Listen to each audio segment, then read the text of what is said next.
Kemudian yang paling utama harus kita perhatikan adalah di bagian memperhatikan ini, dasar hukum atau konsideran SK yang perlu kita gunakan. Assalamualaikum warahmatullahi wabarakatuh. Ketemu lagi di Iyo Irwan Channel. Berbagi tidak akan membuat rugi. Teman-teman semuanya, terima kasih telah mendukung channel Iyo Irwan dengan mensubscribe channel ini. Bagi yang belum subscribe, Iyo Irwan tunggu subscribe-nya, karena subscribe itu gratis. Subscribe sekali untuk selamanya. Baik teman-teman, pada video kali ini Iyo Irwan akan membahas tentang contoh SK tim pengembang kurikulum. Seperti apa bentuknya? Di sini Iyo Irwan akan buka contohnya.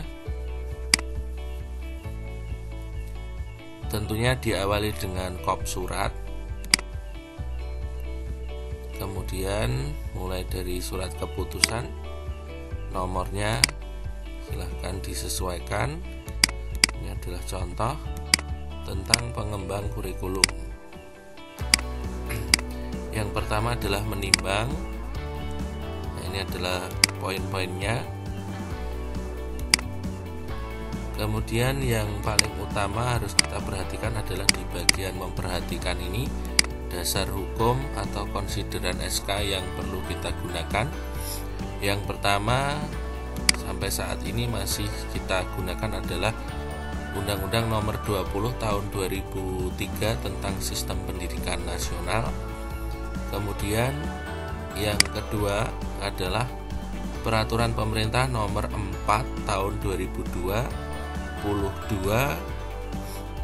tentang perubahan atas Peraturan Pemerintah Nomor 57 Tahun 2021 tentang Standar Nasional Pendidikan. Nah, kalau dulu PP Nomor 19 Tahun 2005 sudah berganti tahun 2013, kemudian berganti di tahun 2021, hingga yang terakhir adalah PP Nomor 4 Tahun 2022. Kemudian untuk standar kompetensi lulusan ini juga berubah. Kita gunakan peraturan yang terbaru, yaitu Permendikbudristek Nomor 5 Tahun 2022 tentang standar kompetensi lulusan. Nah, di sini mencakup untuk PAUD, jenjang pendidikan dasar dan pendidikan menengah. Kemudian berikutnya ada di Permendikbudristek Nomor 7 Tahun 2022 tentang standar isi. Kemudian Permendikbudristek Nomor 16 Tahun 2022 tentang standar proses. Permendikbudristek Nomor 21 Tahun 2022 tentang standar penilaian pendidikan.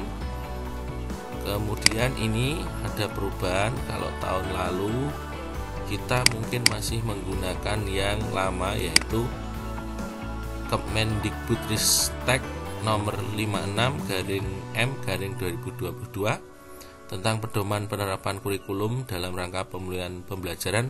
Nah, ini sudah diubah menjadi Keputusan Menteri Pendidikan, Kebudayaan, Riset dan Teknologi Nomor 262/M/2022 tentang perubahan atas Kemendikbudristek Nomor 56/M/2022. Kemudian Keputusan Kepala BSKAP Kemendikbudristek Nomor 009/H/KR/2022 tentang dimensi, elemen, subelemen profil pelajar Pancasila. Kemudian ada Keputusan Kepala BSKAP Kemendikbudristek Nomor 033. Ini menggantikan Keputusan Kepala BSKP Nomor 008 tentang capaian pembelajaran. Jadi ada dua yang berubah, yaitu di ini Kemendikbudristek Nomor 56 diubah dengan Kemendikbudristek Nomor 262. Sedangkan Keputusan Kepala BSKP Nomor 008 diganti dengan Keputusan Kepala BSKAP Nomor 033. Tahunnya masih sama, 2022. Kemudian kita ubah juga yang bagian lainnya. Kalau ini belum perlu diubah, ini adalah Keputusan Kepala Dinas Pendidikan dan Kebudayaan Provinsi Jawa Tengah nomor 423-5/04/0678 tentang pedoman kurikulum muatan lokal bahasa Jawa. Nah, kita nanti di Provinsi Jawa Tengah pasti menggunakan muatan lokal bahasa Jawa.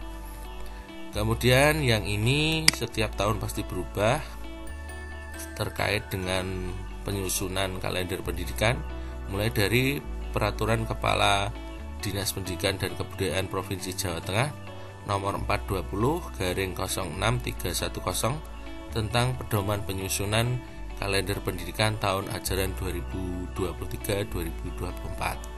Kemudian di sini saya tambahi Keputusan Kepala Dinas Pendidikan dan Kebudayaan Kabupaten Wonogiri nomor 420/5615 tentang pedoman penyusunan kalender pendidikan tahun ajaran 2023-2024. Nah, nomor 11 dan 12 ini sekelas sama, bedanya adalah yang nomor 12 ini berlaku khusus untuk Kabupaten Wonogiri.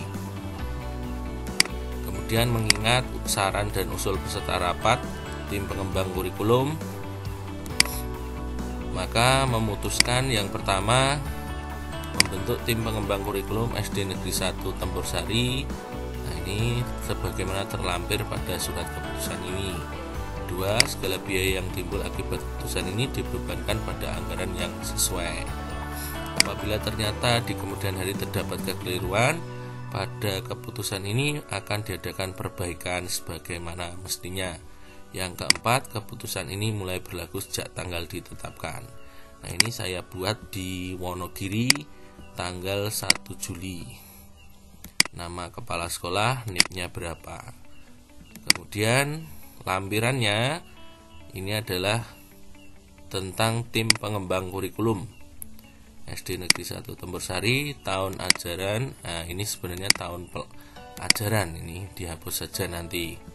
Tahun ajaran 2023-2024, mulai dari yang paling atas ini adalah pengawas sekolah, pengawas TK SD di sini selaku pembina tim pengembang kurikulum dan narasumber. Kemudian kepala sekolah sebagai penanggung jawab. Kemudian salah satu guru yang ditunjuk sebagai ketua tim. Kemudian wakil ketua. Nah, yang lainnya bisa jadi anggota. Nah, di sini ada unsur guru, tenaga kependidikan, ada komite, bisa juga ditambahkan di sini orang tua siswa atau paguyuban, kemudian bisa kita tambahi dengan siswa. Itu contohnya. Atau ditambahi lagi dengan sekolah mitra atau DUDI dan lainnya, atau pihak-pihak yang ikut terlibat, stakeholder terkait dengan sekolah teman-teman juga bisa. Kemudian ditetapkan ini juga di Wonogiri, tanggalnya ini kebanyakan 1 Juli 2023 harusnya. Nah, ini ada yang keliru, silahkan. Ini hanya contoh ya teman-teman. Nah, ini adalah contoh tim pengembang kurikulum. Nah, yang patut diperhatikan adalah di bagian memperhatikan atau di konsideran SK-nya ada yang berubah tentunya ya.